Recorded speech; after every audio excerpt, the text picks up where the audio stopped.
Hi, Mystery Recapped here. Today, I'm going to explain the first two episodes, called Red Light, Green Light, and Hell, from the South Korean survival drama Squid Game. Spoilers ahead, watch out, and take care. Song Gi-hun is a middle-aged man living in a small house with his mother. Gi-hun is drowning in loans and has a gambling addiction, making their financial condition very poor. At breakfast one day, Gi-hun's mother hands him some money to buy his daughter, Gi-young, a birthday dinner. Gi-hun's ex-wife is married to a wealthy man and doesn't let him see his daughter often, so Gi-hun is excited to see her for her birthday. He asks his mother for some more money to buy Gi-young a gift as well. She says she is broke at first, but eventually hands him a few extra wons. After she leaves, Gi-hun cunningly gets her credit card and goes to withdraw more money with his fellow gambling friend. The two then place their bets on horses, but are down on their luck as they lose every round. They do not stop wasting their money, even after losing almost all of it. In the end, Gi-hun finally wins a decent sum of money and is over the moon. He even tips the lady who hands him the money and goes outside celebrating his luck. Just then, Gi-hun notices some men approaching him, angrily. They are his debtors, to whom he owes a lot of money. Fearing his recent earnings might be taken, he runs inside the building again and crashes into a girl accidentally. The debtors eventually catch him and threaten to kill him if he doesn't return their money. A scared Gi-hun tries to give them the money he just won, only to discover his pockets empty. He realizes that the girl he crashed into earlier was a pickpocket who stole his money. The debtors, however, do not care about this and start hitting Gi-hun. They use a scalpel and put it into his nostrils, making him plead for his life. They say they will return after 1 month, and they leave. Now the man has zero money left. Hence, he goes back to the girl he tipped earlier and asks for his money back. He still doesn't have enough to buy his daughter a gift, so instead, he settles to winning her one from a claw machine. But with his luck, he cannot even get one toy into the hole. A little kid beside him offers to help and finally wins a black gift box. They celebrate the small win, and Gi-hun leaves after thanking the kid. He probably should have taken that kid to the horse track. He takes his daughter to a tteokbokki stall, and the two enjoy the food. Gi-young is worried to see cuts and bruises on her father's face, which Gi-hun says are just mosquito bites.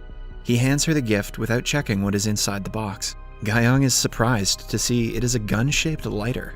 Gi-hun takes the gift back and promises to get her a better one next year. At last, he brings his daughter to her mother and parts after saying goodbye.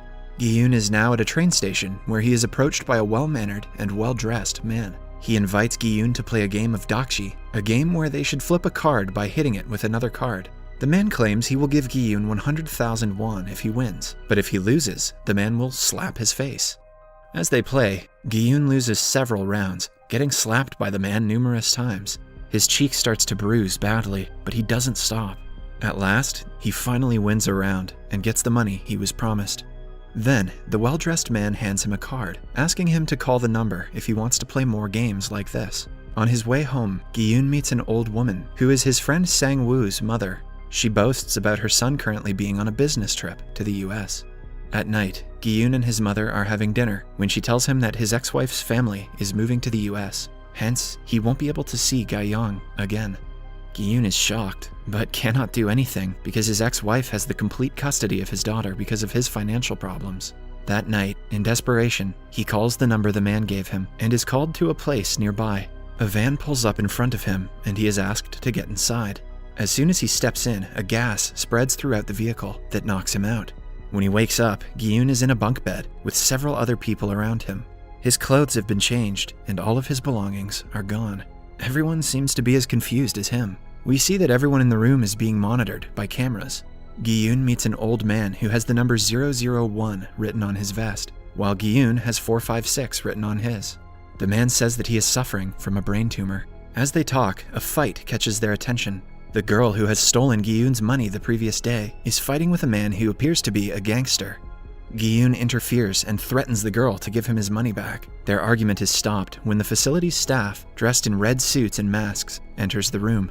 They welcome the people and announce that they will be playing 6 games in 6 days, and those who win all 6 of them will win a lot of prize money. One of the participants is Sang-woo, Gi-hun's childhood friend who was supposed to be on a business trip to the US, according to his mother. It turns out that he is wanted by the police because he owes his client a total of 650 million won. So he lied to his mother. Shortly after, a sphere is brought to the ceiling of the room, which the staff claims will be filled with money once they complete the first game. Everyone is confused, but agrees to play the game anyway. They are made to sign a rule book that has only 3 rules. 1. Players are not allowed to stop playing once the game has begun. 2. Any player who refuses to play will be eliminated.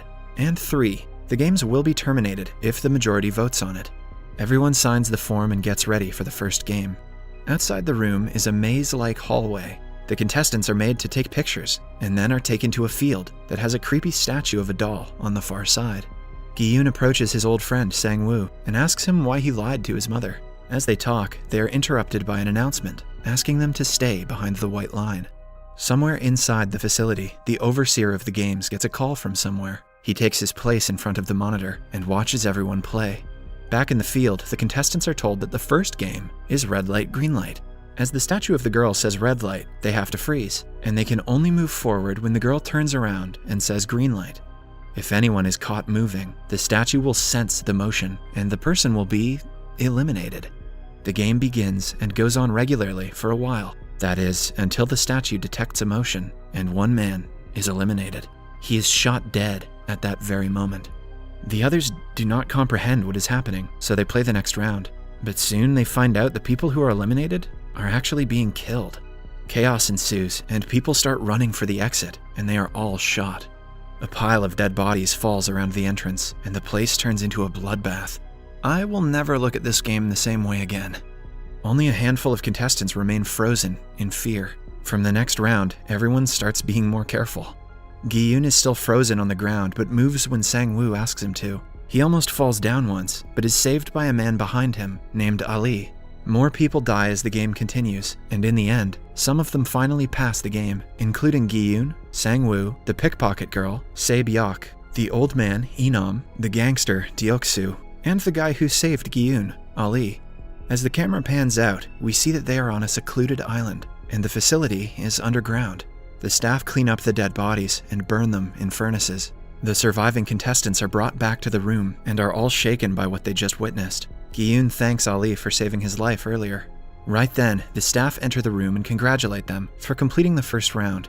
The number of contestants has decreased from 456 to 201, meaning that 255 contestants were killed. One of the girls falls down on her knees and begs the staff to let them go. Some others join and do the same. Soon, everyone is asking them to let them go free. However, the staff reminds them the second rule of the game and threatens to kill them if they refuse to play. But Sang-woo claps back with the third rule, according to which if the majority agrees to end the game, they will. The staff concedes, but wants to show them the prize money before having them vote. The sphere that was on the ceiling earlier is then filled with bundles of cash.